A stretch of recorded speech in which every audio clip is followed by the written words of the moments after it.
கந்தன்னா தமிழ், ஸ்கந்தன்னா சான்ஸ்கிரிட். வட இந்தியாவில் இந்த கருத்து அங்கே போயிருக்கு.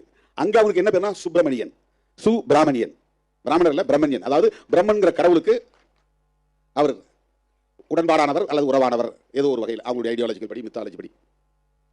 அவர்கள் சொல்லுகிற முருகன் அல்லது சுப்பிரமணியன் நம்முடைய கதையோடு பொருந்தாதவர். அந்த சுப்பிரமணியன் குறிஞ்சித்திரையின் தலைவர் அல்ல, நம்முடைய முருகன் குறிஞ்சித்திரையின் தலைவர். அது இந்த சங்க இலக்கியங்களில் இருக்கிறது.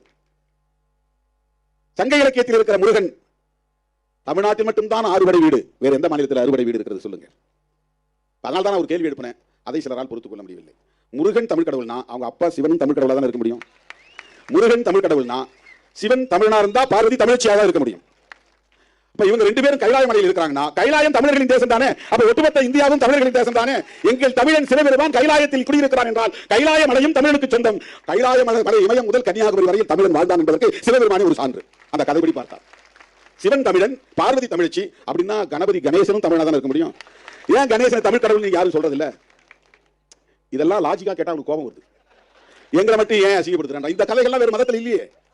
இந்த மாதிரி புராண கதையாளர்கள் வேறு மதங்கள் இருந்தா சொல்லுங்க, நம்ம பேசுவோம். இந்த மாதிரி கதையாளர்கள் இல்லை. இப்ப எங்களுடைய அடையாளங்களையும் வரலாறையும் நீங்கள் திருடிக்கொண்டு அதற்கு புதிய புதிய அடையாளங்களை தந்து புதிய புதிய விளக்கங்களை தந்து எங்களை ஏய்த்து பாகுபடுத்தி பிளவுபடுத்தி சிதறடித்து சிதைத்துக் கொண்டிருப்பதை அம்பேத்கரின் பிள்ளையாக இருந்து கொண்டு எப்படி வேடிக்கை பார்க்க முடியும்? பெரியாரின் பிள்ளையாக இருந்து கொண்டு எப்படி வேடிக்கை பார்க்க முடியும்?